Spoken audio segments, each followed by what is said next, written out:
Thanks for joining us here on BT. You know what, with the cost of food rising, gas going up, inflation, everyone's budget is being squeezed.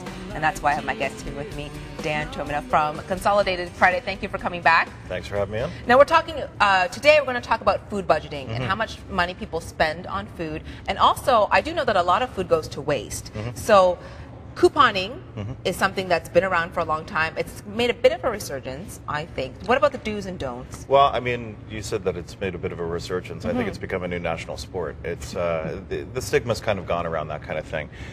We're seeing more and more activity on websites that are dedicated towards couponing. Some of the things that we like to say are, go online, check out the coupons on different sites. There's about 3 different sites that I like to talk about. One of them is flyerland.ca, another one called save.ca, and another one called smartcanucks.ca. Okay. I like Smart Canucks because they have a whole freebie section. So in a lot of cases, we'll be able to get free products, and that's the key word. And who doesn't like that? Exactly.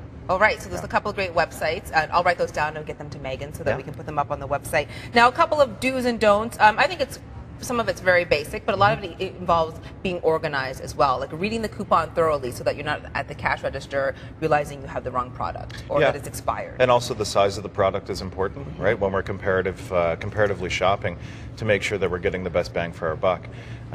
We also want to check some of the stores that are not necessarily grocery stores, things like things like different kind of drug marts or pharmacies to get sales on pop or whatever the case may be, because sometimes they have better deals.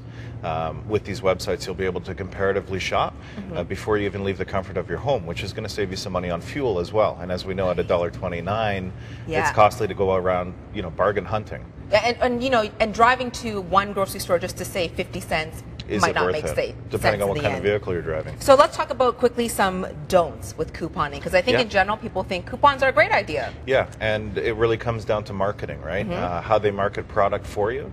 Are they really sales? Looking for catchphrases like 2 for 1, price drop, things like that. These are all things that we want to look out for. But at the same time, we don't want to overspend. If we're pushing ourselves into our credit cards, as an example, to support buying things on sale, it's the wrong answer. Okay, and also some other great tips. I thought, don't buy a product that you don't regularly use just because you have a coupon for it. Right. Sometimes that's enticing.